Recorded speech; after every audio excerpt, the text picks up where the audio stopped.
Quiero que me diga, ¿qué fue lo que te pasó? Que a él vino a comprar, él vino de compra, entonces recogió los, ¿cómo le digo? Recogió todos los billetes y no compró nada. Al fin y al cabo, al salir, lo agarraron de malas ganas, dándole como empujón de que él había robado algo, diciendo que robó chocolate. Y lo encerraron, por minutos, horas. Entonces después, cuando lo revisaron, no le encontraron nada. Entonces, han habido personas que le han tomado fotos, y esas fotos pueden ser publicadas por las redes sociales como ladrón, mientras que él no es un ladrón. Entonces queremos que se haga justicia.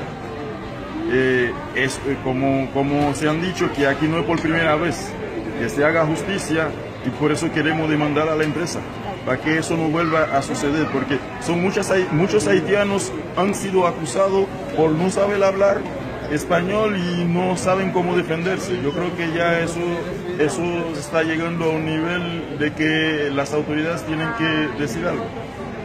Me parece que es así. ¿Cómo estás tú? Quijoyo, me parece.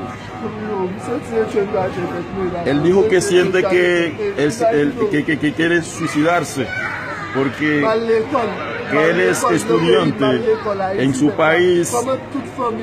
¿Cómo lo va a ver toda su familia, sus colegas de clases? ¿Cómo van a ver eso?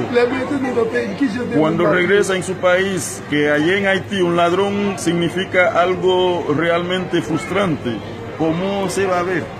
En Haití, cuando agarran a un ladrón, lo que hace es que lo matan. Entonces, cuando sepan que es un ladrón que vino a Chile a robar, él no va a tener una buena imagen en Haití. Entonces, por eso que queremos que se tome ese caso, porque no es un solo, es uno, que como él se ha detenido para que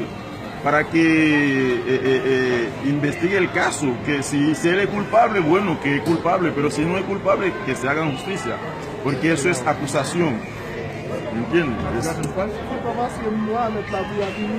Él dijo que no es porque él es negro que tienen que humillarlo. Él no vino aquí a robar, tiene todos sus documentos, que vino a trabajar, pero no a robar, y eso a él se queda frustrante.